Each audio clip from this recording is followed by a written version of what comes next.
Good evening, I'm Dennis Ward. Welcome to APTN National News Weekend. The federal government has signed a proposed settlement agreement to compensate class members more than $1 billion for abuse suffered at Indian hospitals. Sav Jonesa has a roundup of what the agreement entails. The settlement will provide individual compensation ranging from $10,000 to $200,000 to former patients who suffered abuse at federal Indian hospitals. This settlement will not erase the pain. It will not bring back what was taken, but it does represent something that was long denied: responsibility. The amount of compensation varies based on the level of abuse suffered against roughly 100,000 Indigenous survivors. First filed in 2018, the suit was certified a class action in 2020. 3 similar lawsuits were filed in British Columbia, Saskatchewan, and Alberta, but they were all combined under what is now called the Hardy case.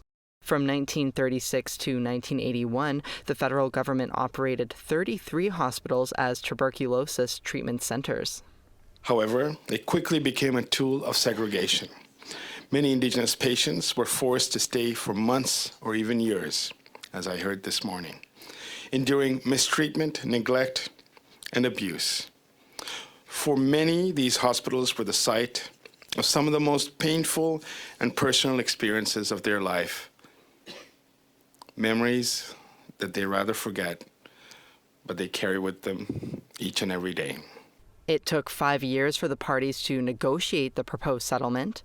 It now awaits approval by the Federal Court of Canada, which will be considered on June 10th to 11th. Indian hospital survivor Anne Cecil Hardy is the court-appointed representative plaintiff. She started the claim because she wanted Canada to finally acknowledge what happened to her and many others. I was just a child, 10 years old, when I was admitted to the Charles Camsell Hospital. I was admitted because I had TB and was supposed to be there to heal.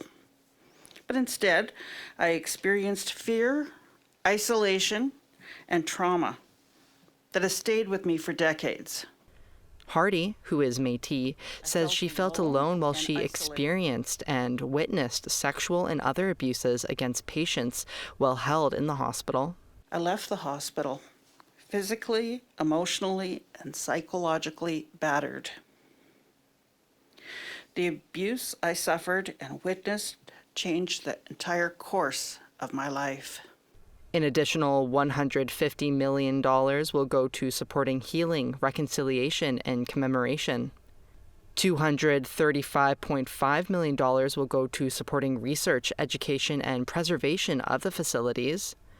Indigenous Services Canada will also receive $150 million to extend existing mental health supports to class members. Immediate family members of survivors who have passed are also eligible for compensation. Sav Jonesa, APTN National News, Winnipeg. After decades of fighting for compensation, survivors of the Isle Lacrosse Residential School in northern Saskatchewan have signed a multi-million-dollar agreement in principle with the federal government. Survivors at the Isle Lacrosse Residential Boarding School were left out of the 2016 Indian Residential School Settlement Agreement. Canada earlier agreed to pay a $27.3 million settlement package. A formal announcement was made in Isle Lacrosse on Monday. The money will be divided between survivors and families of survivors who passed before 2003, based on the number of years at the school. $10 million will also be put aside for a legacy fund for language and cultural revitalization. The Catholic boarding school opened in the 1820s and operated in northwestern Saskatchewan for more than a century. Mostly Métis children were forced to attend. This is just the beginning of a fight.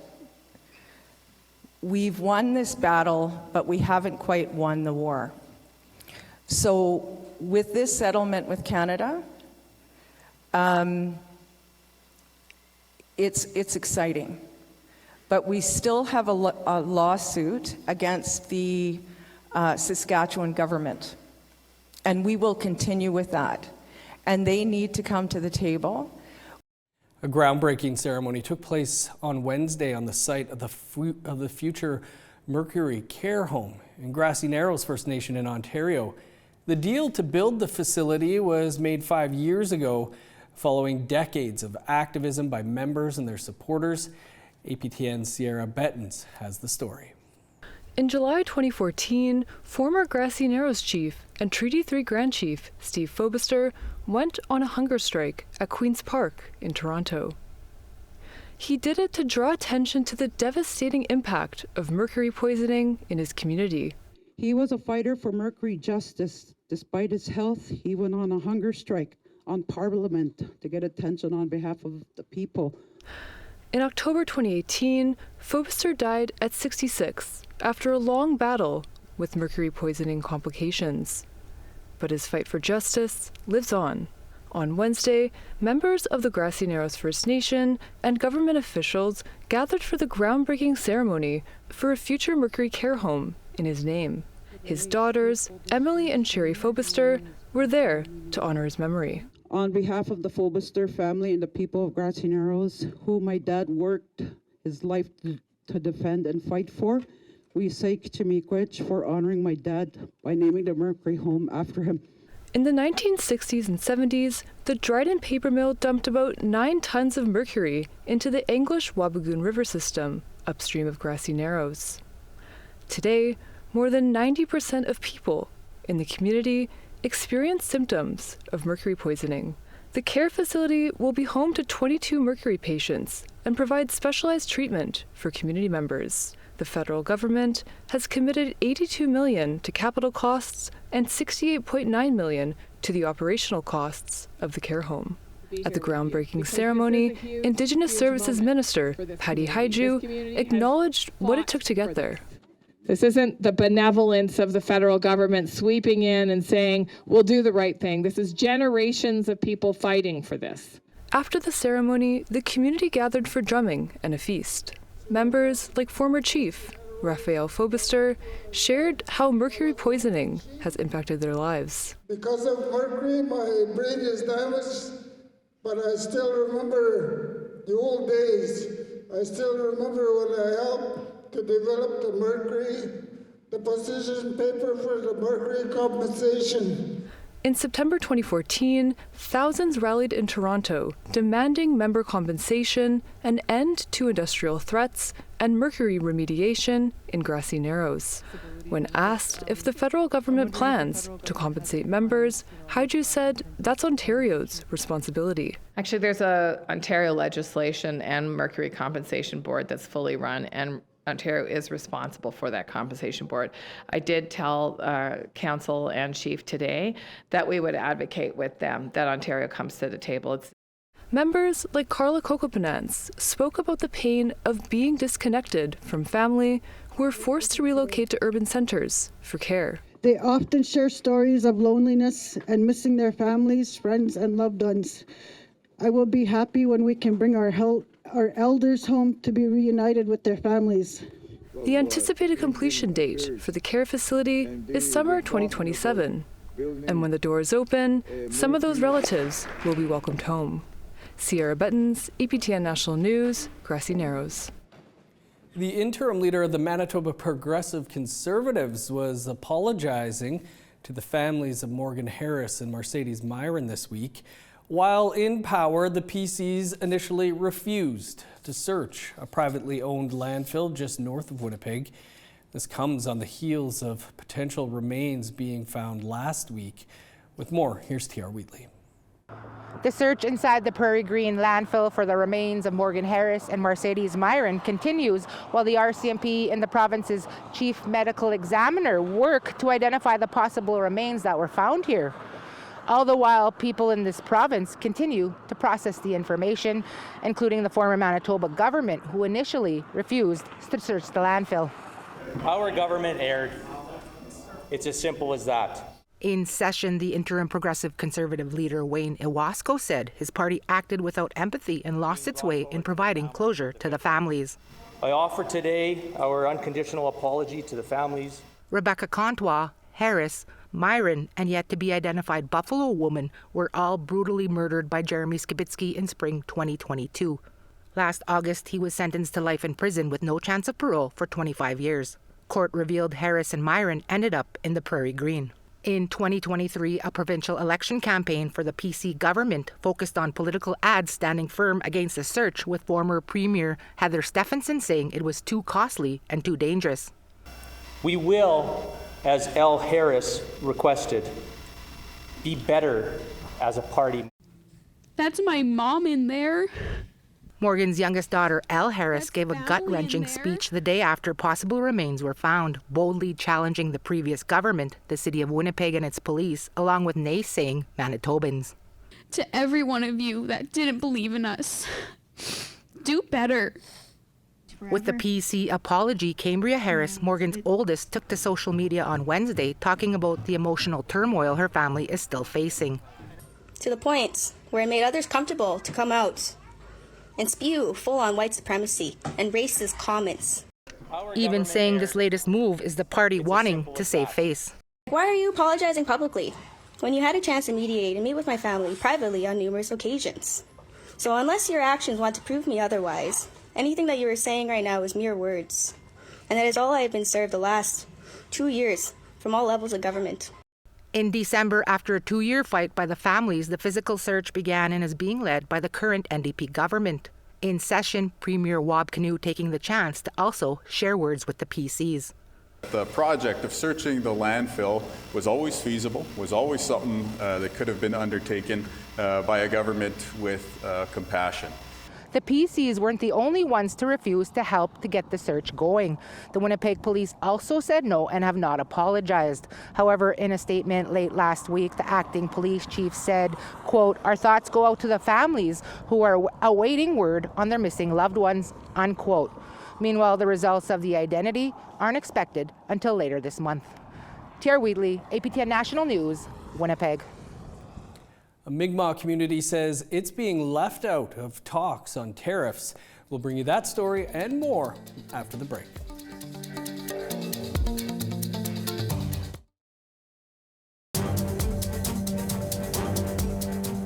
Welcome back. After weeks of threats, U.S. President Donald Trump imposed tariffs on Canadian goods on Tuesday, and then he changed his mind. But in Ottawa, leaders were quick to respond with how they will fight the tariffs. Fraser Needham has more. At a Tuesday morning press conference, Prime Minister Justin Trudeau had this message for American people. We don't want this. We want to work with you as a friend and ally. And we don't want to see you hurt either. But your government has chosen to do this to you. As of this morning, markets are down, and inflation is set to rise dramatically all across your country. To combat the Trump tariffs, Trudeau announced the government will be imposing counter tariffs on $30 billion worth of U.S. goods, which will rise to $155 billion in 21 days. The Prime Minister had these words for Canadians. I won't sugarcoat it. This is going to be tough, even though we're all going to pull together, because that's what we do. We will use every tool at our disposal so Canadian workers and businesses can weather this storm. From expanding EI benefits and making them more flexible to providing direct supports to businesses, we will be there as needed to help. At a press conference immediately after Trudeau's, Conservative leader Pierre Poilievre said his party supports counter tariffs, but money collected by the government should not be used to increase spending. Counter tariffs must not be a cash cow for the government. Almost every penny of the tariffs collected should go to tax cuts, with a small sum set aside for targeted relief to workers hardest hit by the trade war. None of the money should go to new government spending and programs. We must not allow politicians to dishonestly use this crisis to once again launch a debt-fueled, money-printing spending spree. At another event down the road from Parliament, Indigenous leaders were at an unrelated press conference where they were asked about the Trump tariffs. Assembly of First Nations National Chief Cindy Woodhouse-Neepanak called for Indigenous and non-Indigenous unity during these challenging times. Look, we won't defeat Trump's colonialism with more colonialism in Canada. And I think that it's time that First Nations people take their rightful place in this country. And I think today needs to signal that. Any talk of annexing our country, well, we're here. First Nations have always been here, will continue to be here.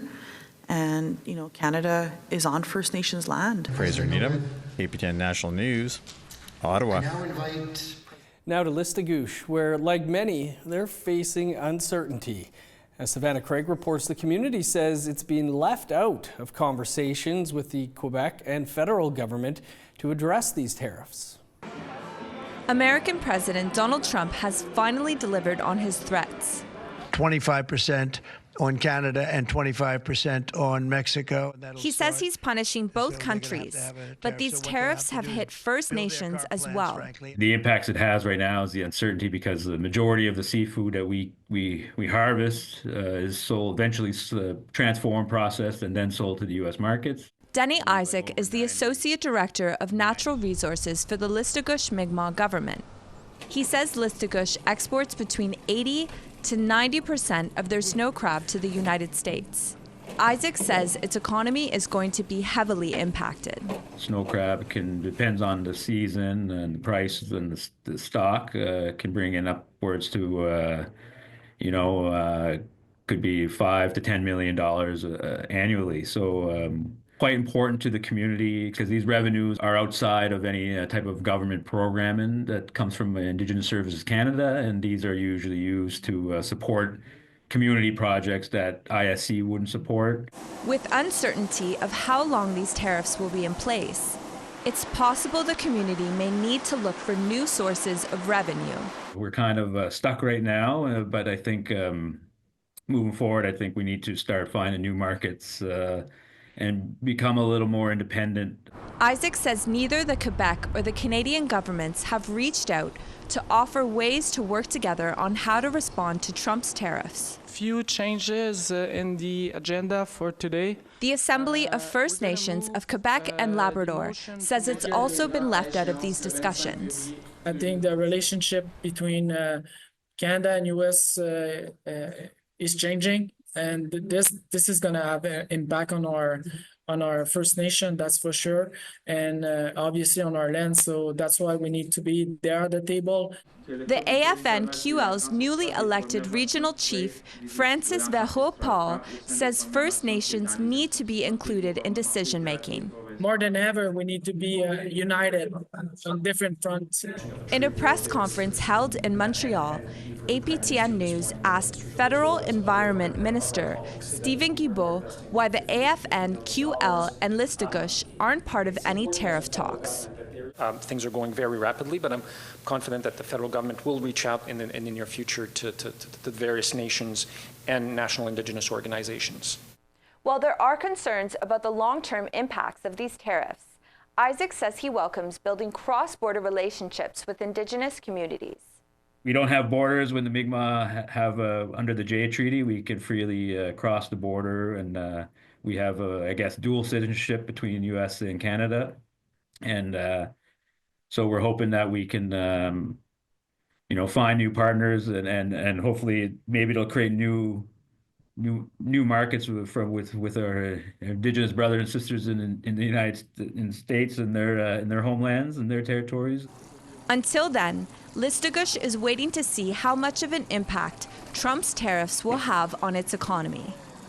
Savannah Craig, APTN National News, Montreal. The Coastal Dance Festival has kicked off. We'll take you there after the break.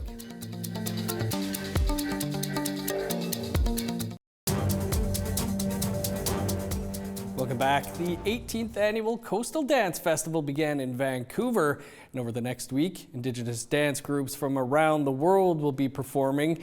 Tina House has more. Thank you. We're here at the Museum of Anthropology, and joining me today is Margaret Grenier, Artistic Director of the Coastal Dance Festival. Margaret, nice to see you. I'm so happy to be here. Thank you. Now tell me about the festival. What's all happening here the next couple days? We're celebrating the Coastal Dance Festival throughout the week. We're starting today with a number of school performances and evening ticketed events as well. We have an artist sharing series, which is an opportunity for our audiences to learn more about our audiences, more about their practices. And then also we have in the Haida House, which is just outside the Great Hall where we're standing, we have a durational performances performed by our artists from New Zealand. Wow, that's incredible. So we're talking about artists from around the world this year. Yes, we're really fortunate. We have Waigana youth dancers who are going to be joining us as part of our school performances. And then we also have Charles Coronio, who is coming from New Zealand. Incredible. This is the 18th festival. I mean, I've been coming to so many of these. I can't believe it's been 18 years. How did this start for you, this festival? Well, the festival, we were really fortunate to get support through the Cultural Olympiad celebrations, and I wanted to start the festival because I grew up with a very similar festival in the city of Prince Rupert that my parents led for over 20 years, and so when we had the opportunity to bring the festival back and to partner with the Museum of Anthropology and now as well with the Anvil Centre out in New Westminster, it really is an opportunity for Indigenous artists from throughout the coast and now internationally as well to just share our songs, our dances, and our traditions. Incredible. I mean, I've seen your dance group perform. You're absolutely astounding to watch and spectacular. What does it mean for you to be able to share that culture and that rich history of your people? Well, our songs and dances are so much more than an artistic expression. They really are a connection to our songs, our stories, our languages, our ancestral knowledge, and our territories. So for me, song and dance is a way to strengthen cultural esteem as well as assert our identities. And I think it's really important that our young people have the opportunity to grow up with it. Indeed. Always nice to see you, Margaret Grenier. Thank you so much for your time and congratulations and good luck the next couple of days. Thank you. Back to you in studio. In just a couple of hours, Hockey Night in Canada is back, but this time in Inuktitut. My name is Pujut Kusuga from Rankin Inlet Nunavut. Huge honor. We're here now doing some promo stuff and meeting some of the crew members, so we're extremely excited to be here. Hockey Night in Inuktitut. My name is David Nyungen and I'm from Rankin Inlet. I've had to reach out to our community. For example, icing during a hockey play.